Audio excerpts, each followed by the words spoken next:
नए नए वीडियोस देखने के लिए सब्सक्राइब करें हमारे चैनल को और सब्सक्राइब करने के बाद बेल आइकन जरूर दबाएं और लाइक शेयर कमेंट करना।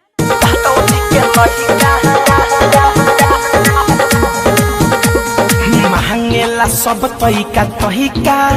हई यादव जी के लइका महंगेला सब तरीका तरीका हई बारात वाला लइका देखी के चोली में गदरवा जो बनावा पूछेला लइका ई हई कहां महंगेला सब तरीका तरीका हई यादव जी के लइका महंगेला सब तरीका तरीका हई बारात वाला लइका महंगेला सब तरीका तरीका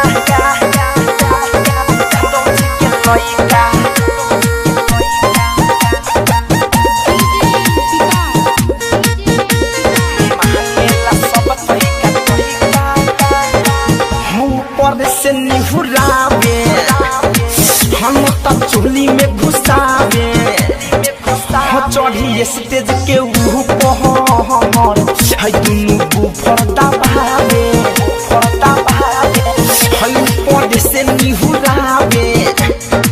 हम तब चोली में घुसावे चढ़ी स्टेज के ऊपर है दुनू बुफरदा भावे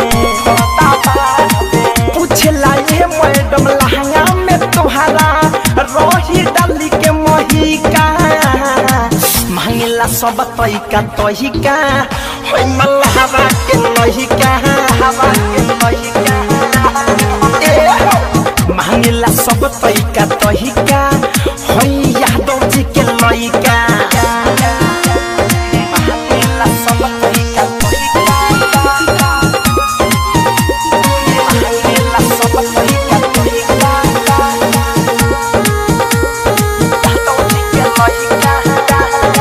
masti.in छोरा गुटका खाता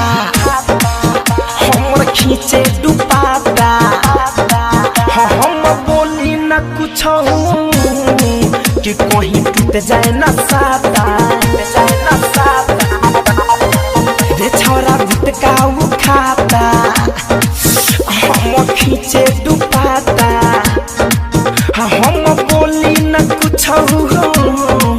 कि कहीं टूट जाए ना साता धीरज दीवाना दिनस धड़कन धनंजय विकास कहेले हम साथे रही का मांगले सब तरीका तरीका हई यादव जी के लइका